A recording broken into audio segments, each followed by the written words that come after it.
waay nday sañ nga de sañ nga de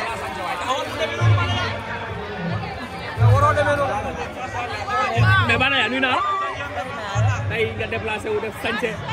ñëw ci Kazu Rajab bu Mame Ndiaye Savon donc tey sa relation ak Mame Ndiaye lan nga ñu ci wax Pape Ndoye ñëwal Pape Ndoye ñëwal bana ya waay mais Banis xanaa da ngaa yëgoon ni tey balan la waaw loolu mooy ma jaar ah Banis mais Banis xanaa da ngaa yëgoon ni balan la tey mais Banis waay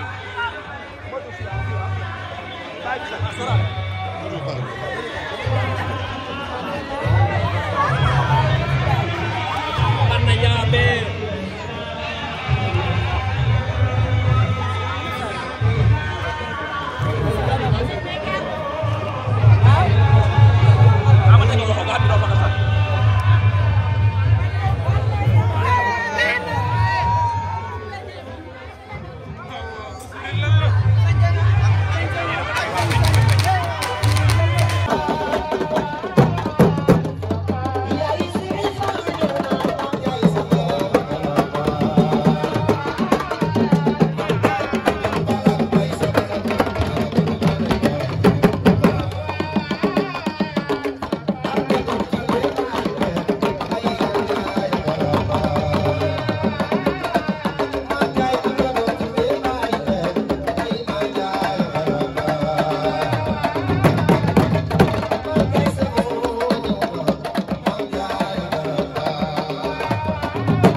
kattan bi ngeen doon laaj ñëwaat na di garab goo xamante ni dafay faj néew kattan di faj impuissance sexuelle la di faj li nga xamante ni maanaam góor guy gaaw a daanu di faj li nga xamante ni moom mooy faiblesse sexuelle la di garab goo xamante ni ay gàncax lañ ko defaree mu nekk lu wóor 100% naturel la amul benn effet secondaire góor kattan daal ñëwati na nekk loo xamante ni nag traitement la loo xamante ni da lay faj ba nga wéer la góor kattan waaye nag am na benn sachet bu ndaw a ndaw boo xamante ni spécial boobu la ñuy woowee buuru kër ñi naan soo dawul duma daw boobu moom dafa garaaw dafa mucc ayib boobu moom ñi ko jël xam nañ ko bu baax a baax yaakaar naa kenn dootu ko présenté góor kattan daal la képp ku si bëgg rek na nga woote sur 78 018 17 94 78 018 17 94. waaye nee nañ nag yemuñu foofu dee hémorroïde nag ak li nga xamante ne mooy ndoxam siti nag dañ koy faj ba mu wéer traitement lañ doon ñu faj ko ba mu wéer góor kattan daal moo ngi noonu ak góor kattan bii mooy bu baax